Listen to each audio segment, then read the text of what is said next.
Welcome dear friends once again. Now it is the third video on functions of RBI. तो हम देखते हैं third video में क्या क्या है। थर्ड वीडियो में हमारा फोकस करता है bankers bank and supervisor.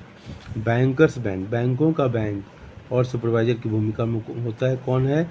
RBI है। तो there are a number of commercial banks in a country. There should be some agency to regulate and supervise their proper functioning. बाहर तो बहुत सारे कमर्शियल बैंक हैं, तो कोई ना कोई बॉडी तो ऐसी होनी चाहिए ना जो इनको रेगुलराइज कर सके, उनको नियंत्रित कर सके। नहीं तो अब सब अपने मनमानी करेंगे, सब अपने आप में दादा बन जाएंगे। ठीक है, तो दादा नहीं बनना जाना है, सबको एक रिंग मास्टर की भूमिका में, जिसको कह सकते हैं ना सर्कस में रिंग मास्टर होता है, तो उस भूमिका में आरबीआई होता है। Being the apex bank, the central bank RBI acts as the banker to the other bank. जो कोई एपेक्स बैंक होने की वजह से ये banker to the other bank की भूमिका में आ जाता है। In this sense it bears the same relations with the commercial banks as latter maintains with the general public. जिस तरह से कमर्शियल बैंक के साथ कस्टमर का रिलेशन होता है, उसी तरह ये आरबीआई का रिलेशन बैंक के साथ होता है।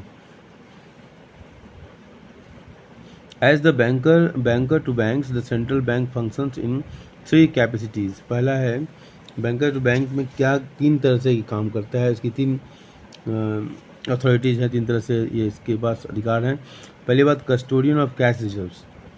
ये कस्टोडियन होता है, ये उसका संरक्षक होता है कैश रिजर्व का। Commercial banks are required to keep a certain proportion of their deposits known as cash reserve ratio और CRR with the central bank. In this way, central bank acts as a custodian of cash reserves of commercial banks. ठीक है। For advantages of centralized cash reserves with the central bank, refer power booster. Okay, छोड़ो इसको छोड़ा। Okay, first custodian of cash reserves हमने देखा, bankers to the bank. ठीक है, function के रूप में 3 भूमिका होती है। पहला कस्टोडियन ऑफ कैश रिजर्व्स है। दूसरा हमारा है lender of the last resort. ठीक है, अंतिम ऋणदाता जिसको कहते हैं हिंदी में, अंतिम, जिसका कोई नहीं उसका तो भगवान है यारो, खुदा है यारो। ठीक है, तो lender of the last resort. ठीक है, जिसका कोई नहीं, तो जिस बैंक, जब बैंक का कोई नहीं होता तो उसको कहाँ जाना पड़ता है? आजा मेरी गली में आजा। तो वही वाली बात हुई कि आपको कहीं रास्ता नहीं मिलेगा। जैसे छोटे बच्चे ना सब डांटते हैं तो किसके पास आते हैं? मम्मी के पास। माता का आंचल, फणीश्वरनाथ रेणु ने बड़ी अच्छी कहानी लिखी थी, माता का आंचल। उसी तरह है ये कमर्शियल बैंक भी अपना सर छुपाने के लिए, अपनी इज्जत बचाने के लिए, अपने घाटे को कम करने के लिए, अपने को बचाने के लिए कहाँ जाते हैं? तो आरबीआई के आंचल में जाते हैं।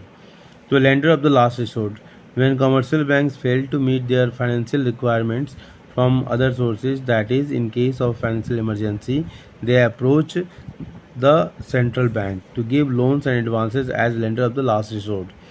Central bank assists these banks through discounting of approved securities and bill of exchange.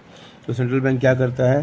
Central bank assist करता है, जब इनकी परिस्थिति खराब हो जाती है ना, यही करता है, through discounting of approved securities and bills of exchange.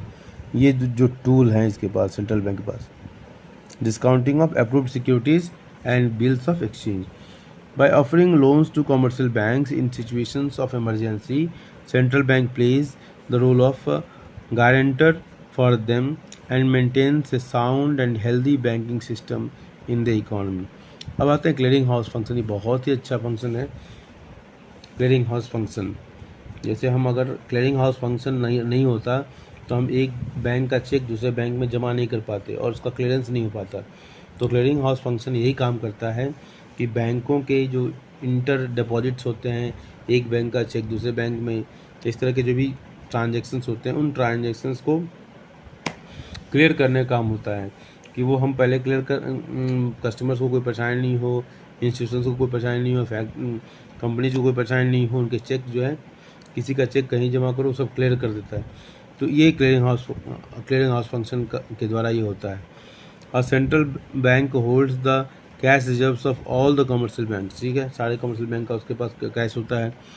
It becomes easier and more convenient, ये बहुत ही आसान है और सुविधाजनक है। To act as their clearing house, तो ये बहुत सुविधाजनक है कि उनका क्लियरिंग हाउस की तरह ये काम करे। कौन?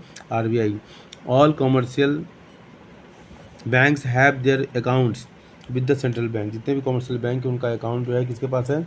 सेंट्रल बैंक के पास है। Therefore the central bank can easily settle claims of various commercial bank, तो सेंट्रल बैंक के लिए आसान होता है कि वो किसी भी कॉमर्शियल बैंक का सेटल जो है क्लेम को वो सेटल कर ले आसानी से।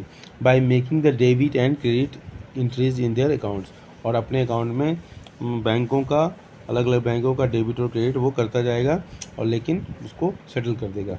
अब आते हैं सुपरवाइजर का फंक्शन। ठीक है, bankers bank and supervisor, it was a topic and now it is a supervisor के रूप में क्या काम करता है RBI, इसको देखने का हम प्रयास करेंगे। तो देखिए, central bank regulates and controls the commercial bank. पहला पॉइंट क्या है कि सेंट्रल बैंक क्या करता है? रेगुलेट करता है एंड कंट्रोल करता है कमर्शियल बैंक को। तो regulate and controls the commercial bank. The regulation of banks may be related to their licensing, branch, opinion, liquidity of assets, management, merging, widening up. The control is exercised by periodic inspection of banks and the returns filed by them. ठीक है, the control is exercised by periodic inspection of banks and return filed by them. ठीक है, तो ये RBI क्या करता है? ये समय समय पर इंस्पेक्शन करता है, किसका? Periodic inspection of banks. ठीक है, और उसके आधार पर जो रिटर्न उसको फाइल करता है, रिटर्न फाइल करता है, उसका जो भी स्टेटस होता है उसको वो उसकी रिपोर्ट बना कर सबमिट करता है, और ये इसका काम होता है। ये सुपरवाइजर फंक्शन है ये। तो सुपरवाइजर फंक्शन को एक बार फिर देखते हैं। As a supervisor, central bank regulates and controls the commercial banks. The regulation of banks may be related to their licensing, branch expansion, liquidity, assets management, merging, widening up, etc. The control is exercised by periodic inspection of banks and returns filed by them. तो ये हमारा एक और bankers bank and supervisor function को हमने यहाँ पर पढ़ा। अब हम आगे पढ़ते हैं। बहुत ही इंपॉर्टेंट फंक्शन है controller of money supply and credit. RBI क्या है? Controller of credit and money supply. अगले वीडियो में। Thank you.